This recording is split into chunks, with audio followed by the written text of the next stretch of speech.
नमस्कार. आपण ऐकतोय साखी कहे कबीर, कबीरांचे दोहे आणि त्याचं स्वैर मराठी रूपांतर. आजचा आपला भाग चाललाय 314वा, प्रकरण चाललंय 60वं, लाली मेरे लाल की. दोहे आज आपण घेणार आहोत 13 ते 16. प्रथम आपण 13वा दोहा ऐकूयात. हिल मिल खेले शब्द सो अंतर रही नरे, समझे काम एक है क्या पंडित क्या सेक. हिल मिल खेले शब्द सो अंतर रही नरे, समझे काम एक है क्या पंडित क्या सेक. अर्थ ऐकूयात. जेव्हा आत्मस्वरूपाचं ज्ञान होतं तेव्हा सर्व काही एकमेकात मिसळून जातं. भेदाची एक रेग सुद्धा शिल्लक राहत नाही. ज्यांनी ते पारखून समजून घेतलेलं आहे त्या सर्वांचं एकच मत आहे, मग तो पंडित असू देत किंवा काजी असू देत. ब्रह्म हे निर्गुण, निराकार, मनबुद्धी अगोचर आहे. त्यात कोणत्याही प्रकारचा भेद नाही. ते एकरस असं आहे. तसेच स्त्री, पुरुष, जाती असा कोणताही भेद त्या ठिकाणी नाहीये. ब्राह्मणांचं ब्रह्म वेगळं, शूद्रांचं किंवा क्षत्रियांचं वेगळं असं काही नाहीये. त्यात कोणत्याही प्रकारची उच्च नीचता पण नाही. स्वर्ग, मृत्यू, पाताळ या सगळ्यांना परमात्म तत्व एकच आहे. देहबुद्धीचा अंत झाला तर ते कोणालाही प्राप्त होते. देहबुद्धी धरायची म्हणजे मी पण असतं, आणि मी पण असतं म्हणजे जीव पण असतं. मी पण गेलं की परमात्मा रूप व्हायला वाहतो. संत असे परमात्म स्वरूप झालेले असतात, त्यामुळे त्यांचा अनुभव एकच असतो. श्री समर्थही सांगतात की साधू दिसती वेगळाले, परी ते स्वरूपी मिळाले. अवघे मिळोनी एकची झाले, देहातीत वस्तू. 7वा दशक, 2रा समास आणि 31वी ही ओवी आहे. आणि म्हणूनच कबीर सांगतात की जीव परमात्म स्वरूप झाल्यावर भेद शिल्लक राहतच नाही, आणि ते सर्व संत एकच अनुभव मुखाने बोलतात. मग लौकिक दृष्ट्या तो मनुष्य पंडित असू देत, अडाणी असू देत किंवा मुल्ला किंवा काजीही असू देत.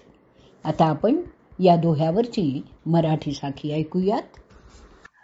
प्राप्त होता आत्मरूप ते भेदाची नारे, असो पंडित मुल्ला काजी मत साऱ्यांचे एक.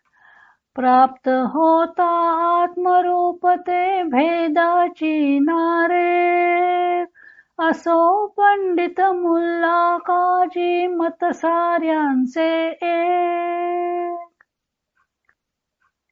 पुढचा दोहा ऐकूयात. अलख लखा लालच लगा, कहत नावै बैन, निज मन धसो स्वरूप में सतगुरु दीनी सैन. अलख लखा लालच लगा, कहत नावै बैन, निज मन धसो स्वरूप में सतगुरु दीनी सैन. बैन या शब्दाचा अर्थ आहे वचन, आणि सैन याचा अर्थ आहे संकेत. दोह्याचा अर्थ ऐकूयात. सद्गुरूंच्या ज्ञानोपदेश रूपी दिव्य संकेतामुळे मनोवृत्ती स्वतःच्या आत्मस्वरूपात विलीन झाली. त्या आत्मस्वरूपाचा साक्षात्कार झाल्यावर त्या सुखाची अशी ओढ लागली ती वाणीने व्यक्त करून सांगताच येत नाही.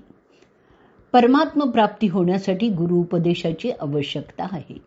त्या अलक्ष तत्वाला लक्ष बनवून कसं प्राप्त करायचं त्याचा मार्ग सद्गुरू दाखवतात. सद्गुरू या मार्गातले वाटाडे आहेत.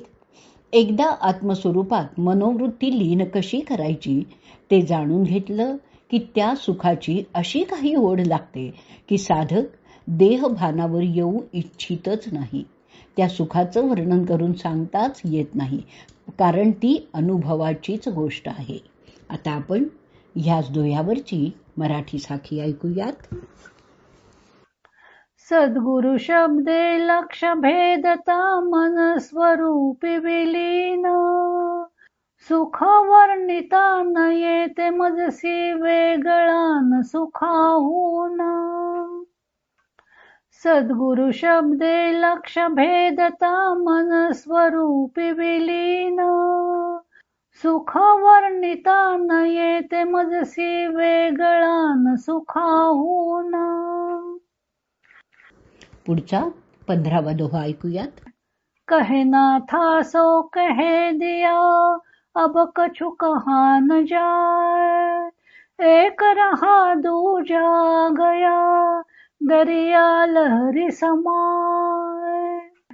कहे ना था सो कहे दिया, अब कछु कहा न जाए. एक रहा दूजा गया, दरिया लहरी समाए. अर्थ ऐकूयात दोह्याचा. जे काही सांगायचं होतं ते सांगून झालंय. आता सांगण्यासारखं बाकी काही राहिलेलंच नाहीये, किंवा आता काहीही सांगता येत नाही. असो, समुद्रात लाट जशी विलीन होते त्याचप्रमाणे सर्व काही एकच झालेलं आहे. दुजा गया म्हणजे द्वैत सरलं. आता आणखीन वेगळं काय सांगणार? ज्या प्रकारे समुद्राच्या लाटा परत समुद्रातच सामावतात, त्यांचं वेगळं अस्तित्वच राहत नाही, त्याच प्रकारे मनुष्य आत्मज्ञानानंतर परमात्म्यात लीन होतो हेच सत्य आहे. या व्यतिरिक्त काहीही सांगता येऊ शकतच नाही. आता आपण ह्याच दोह्यावरची मराठी साखी ऐकूयात. सांगायाचे सांगून झाले पावता ते सत्व. लाट विरोनी समुद्र व्हावे द्वैत सरुनी एकत्व. सांगायाचे सांगून झाले पावता ते सत्व. लाट विरोनी समुद्र व्हावे द्वैत सरुनी एकत्व. पुढचा दोहा 16वा ऐकूयात. जो कोई समझे सैन में तासौ कहिए धाय. सैन बैन समझे नहीं तासौ कहे बलाय. जो कोई समझे सैन में तासौ कहिए धाय. सैन बैन समझे नहीं तासौ कहे बलाय. अर्थ ऐकूयात दोह्याचा. ज्याला संकेताने सर्व गोष्टी कळून येतात त्याला धावून धावून सांगावं, परंतु ज्याला संकेताने काहीही कळत नाही त्याला जबरदस्तीने काही सांगण्यात काही अर्थच नाही. परमात्म तत्वाचं वर्णन करताच येत नाही. ते जर करायचं झालं तर संकेतानेच करावं लागतं, आणि ते वर्णन जाणून घ्यायचं जर असेल तर संतांची सांकेतिक भाषा कळली पाहिजे. ज्याला सांकेतिक भाषा कळत नाही त्याच्यावर शब्दांचा कितीही भडीमार केला तरी ते शब्द त्याचं अंतर भेदून जाणारच नाहीत. तेव्हा त्याला जबरदस्तीने सांगण्यात काहीही हशील नाही. व्यर्थ शक्तीचा मात्र अपव्ययच होतो. जाणकार मात्र तावरून ताकभात समजू शकतो. तेव्हा समजायचं जर असेल आणि समजवायचं जर असेल तर जाणकारालाच समजवावं. आता आपण यावरची मराठी साखी ऐकूयात आणि या साखीबरोबरच आजचा भाग आपण इथे संपवूयात. संकेताने समजे ज्यासी त्या संगे बोलावे. समजे ना संकेत ज्याला त्यासी ना सांगावे. संकेताने समजे ज्यासी त्या संगे बोलावे. समजे ना संकेत ज्याला त्यासी ना सांगावे.